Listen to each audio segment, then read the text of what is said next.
Hi everyone, welcome to my channel. This is a vlog dedicated to talk about custom design in movies, not only new ones but also old, because it's something that I'm passionate about. Today is a very special episode because it's my very first episode, but it's also very special because I'm actually at the site where the movie took place. Today I'm going to be reviewing Death on the Nile, the second one, which was released in 2022. The movie is based on the novel released in 1937 by Agatha Christie. The director of the movie is Kenneth Branagh and is starring Gal Gadot and Tom Braidman. The costume design for this movie is Paco Delgado, which is a Spanish costume designer. He's been nominated twice for Academy Awards, and yeah, I hope you like what I'm gonna do today, what I'm gonna be talking about. If you have any comments or you would like to say anything, just leave it below.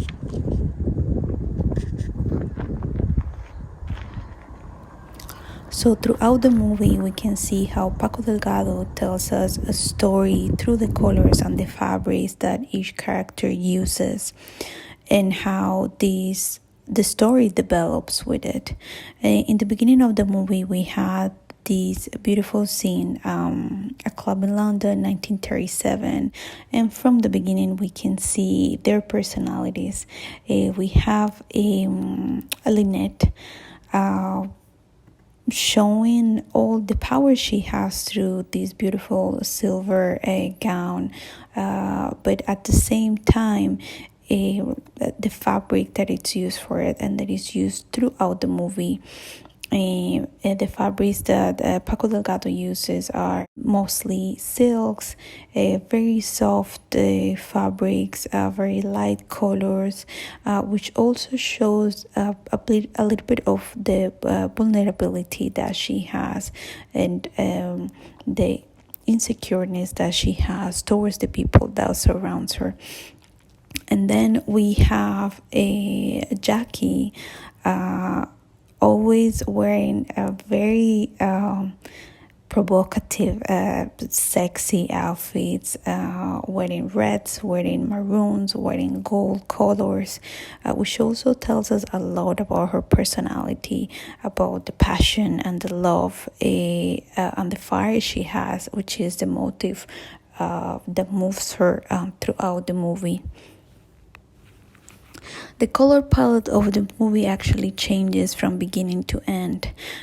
So we can see how when the movie is shot in the Karnak in Egypt, when they are through to the trip, you can see how the colors are really light, how they actually blend with the background, how everything is very breathable, and there is silks, there is whites, there is creams, there is pastel colors, and then when the movie develops, actually every character starts wearing a little bit more darker shades. So that's also a way how, in a very interesting way, how Paco Delgado kind of also is trying to tell through the costumes the journey and the development of the movie. So Paco Delgado drafts and uses inspiration from book archives from the 1930s, where actually the magazine ran dedicated issues on cruise fashion each year. We can also see how many details of 1930s fashion is used in many of the costumes. For example, for Lynette, we can see how he uses a lot of fitted shapes around the hips, panels, pleats that fall really nicely in many of her dresses. We can actually see also the main innovation from 1930s, which was the bias cut used in many of her dresses as well. We can also see many elements from 1930s fashion in other costumes, colors, the cast that were used, hats, and many other elements from 1930s. A really interesting fact about the movie is also how Lynette, the main character, wears the famous Tiffany diamond that was also worn by Audrey Hepburn when she was promoting breakfast at Tiffany's, and not only her but many other celebrities like Lady Gaga and Beyonce. I mean, the fact that the director, the producers, the production manages to have such a beautiful piece for the movie was a really interesting touch. So all of the outfits are really close and in tune with the year that the movie is supposed to happen, 1930s.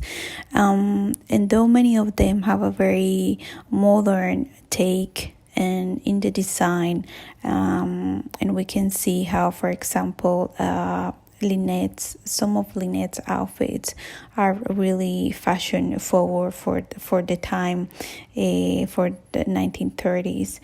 For me, the only outfit that really didn't kind of feel like 1930s is the scene where Lynette entered the Carnac and she finds Jacqueline at the deck. Jackie is wearing a crop top and a high-waisted white set, which I don't think it really goes with the time. But considering her personality and how she is always very strong and the way she shows herself, right? Because that's the way of the character is. Another beautiful scene is when Simon and Lynette get married. We see Simon with a beautiful white suit. Though for me, the hem could have been a bit more fitted because the pants for men in the 30s were a little bit more with a straight fall. But yeah, otherwise, it's a really nice suit. And then we have Lynette wearing this beautiful nude pink dress with details on the shoulders that were actually really on trend in the 1930s. And then these beautiful like birds embroidery, and actually wearing the very famous Tiffany necklace. I love how they actually blend also with the building where the wedding happens, because you can see also the background and the walls being kind of the same shades as the clothes that they're wearing, so that actually makes it really special. Thank you for watching. I really hope